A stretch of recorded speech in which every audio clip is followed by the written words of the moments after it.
Yo, yo, yo! Welcome to the CT Gaming Lab. I hope you all are doing well today. Today we're going over a brand new roguelike that was recently released into early access called Cursed Blood. I briefly covered this game a few weeks ago when I played its demo during the most recent Steam Next Fest. I thought it had some good bones, so I decided to pick it up and see how its early access version fared. If you enjoyed this video, please feel free to like and subscribe. Let's get into it. Cursed Blood is an action combat-oriented roguelike. The setting is in what the developers dub as bloodpunk, with blood-infused technology meeting industrial-era machinery. You play as a katana-wielding samurai ape, slicing and dicing through a mafia that desiccated your shrine. I honestly love the overall vibe of the game. Performance is smooth, with no stutters or hiccups. The art style and character design match the setting of bloodpunk very well in my opinion, and overall looked high quality. The game felt new and unique, while also having a slight nostalgic feel to it because it's a twin-stick shooter and couch co-op game. You can do your runs by yourself with up to 3 other players, both online and offline. In my personal opinion, solo runs felt more intimate and methodical. When you add more players, in my case it was just one of my friends, it adds more chaos and the overall pace of the run is much faster. Obviously, playing by yourself, you can set your own pace, and I do feel like the game was balanced well for solo play. That being said, let's go ahead and dive into the gameplay itself. As the game stands right now in early access, it's still very apparent that there's a lot more content to be added. At the start of a run, you select your ape, which is just a cosmetic choice, your weapon, and if applicable, your ranged weapon. You then select what type of run you are going to do. In the current version of the game, there are 4 different types of runs, each with their own difficulty levels and unique modifiers. The different runs are normal, cursed, true samurai, and takedown hunt. Like I said, they all have their own individual difficulty tiers, which you unlock in order by finishing runs on the easiest to hardest. Once you've selected your run type and difficulty level, you're put right into the game. From my experience so far with Cursed Blood, at first it seemed like at the beginning of each run the tile set was procedurally generated, but I later started to see a pattern in some tile sets and concluded that the tile set for each run was randomly selected from a pool of handcrafted maps. I may be wrong, but that's just what I observed. Not really a problem either way. Despite whatever tile set you're on, the game world is fairly linear. It's always obvious which direction you should be heading in, and it's very hard to get lost. Traversal in the game was one of the main highlights for me. Just like any good samurai ape, you're able to jump and dash around on top of crates and over large gaps in between platforms. The movement feels smooth and responsive, and I never had any problems learning the controls. The combat is where the game really shines though. In combat, your arsenal consists of your katana as your main weapon, a gear like kunai or shurikens if available, and guns you can find off of enemies or loot from crates. The combat isn't anything complex on itself, but its honed simplicity still enables each new run to be fun. You can attack, and charge dash enemies. Defensively, there's dodging and blocking.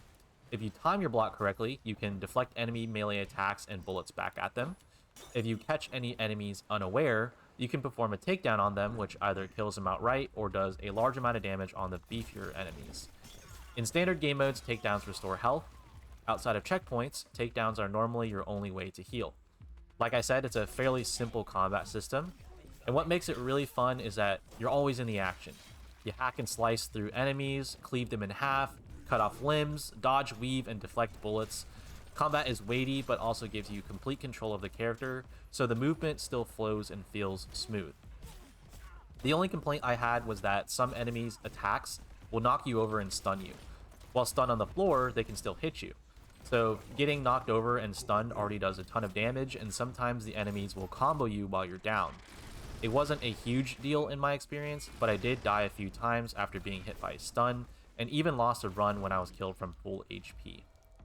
The sound design of the game is top-notch. The sound of bullets deflecting and enemies getting split in two really elevates the overall gameplay experience.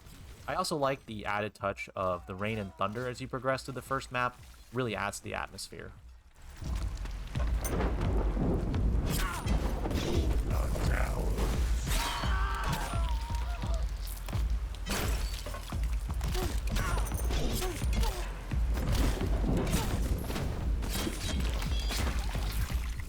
Let's move on and talk about some of the roguelike elements that are present in the game.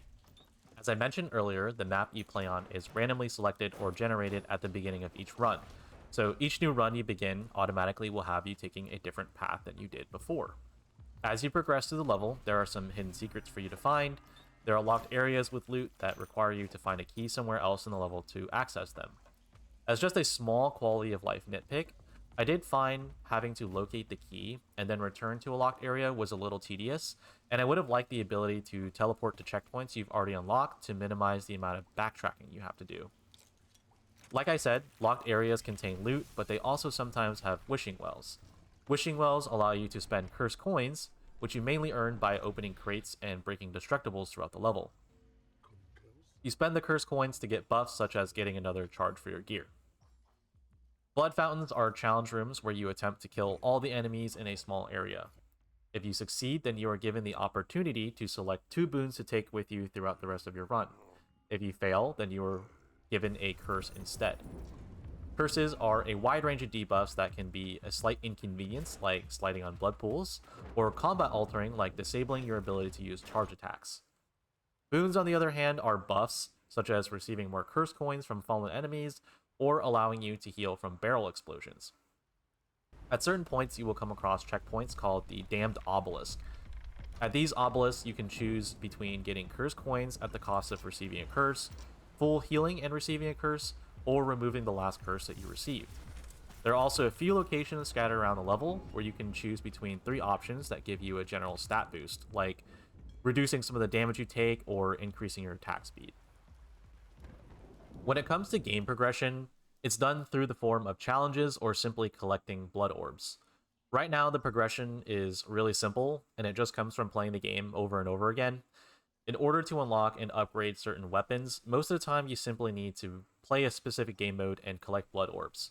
Once you've collected a certain amount of blood orbs in a specific game mode, new weapons and gear will be unlocked, which you can take with you into any other game mode.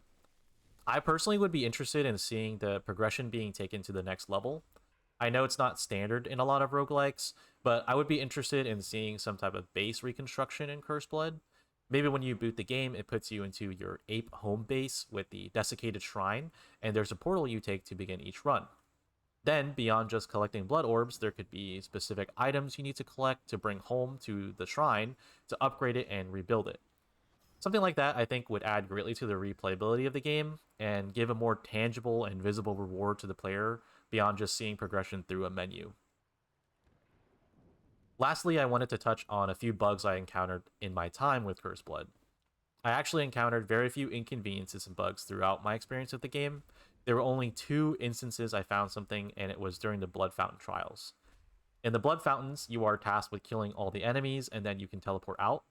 Well, I somehow fell off the map during a trial, and then the game told me I needed to go back and kill all the enemies again, only that they were already dead and I couldn't return back to the main level. Luckily, I just had to reset to a checkpoint and lose a life. On harder difficulties, though, you only have 1 life, so this bug would have been a run ender. The other bug I encountered was also a Blood Fountain trial. Some enemies have attacks with indicators, and one enemy type has a jump attack where they jump into the air and drop down on top of you. Normally there's an indicator, but in this trial they were jumping at me from off screen and I didn't get an indicator, so I basically took free damage. Beyond those 2 bugs though, I didn't notice anything else out of place. Just as a small added tag though, I do wish that there was infinite run stamina. I'm not sure why there even is run stamina in the game, and there isn't even a stamina bar to show it depleting. It's just a small nitpick. And that about wraps up the video. As Cursed Blood stands now, it's a fairly small, fun game experience. It only has 2 biomes, and the dev has plans to release 2 more biomes. According to their Steam Early Access page, they plan for the game to only remain in Early Access for another 6 to 12 months, but it may be a bit longer based on our player feedback. Overall, I had a pretty fun time with Cursed Blood, and I see it as a game I can pick up for a quick run or 2 when I have some free time on my hands. If you all enjoyed this video, please feel free to leave a like and subscribe. Let me know down below in the comments if you're interested in this game and if you have any suggestions on games you'd like to see me review in the future. Thank you for watching, and I will see you in the next one.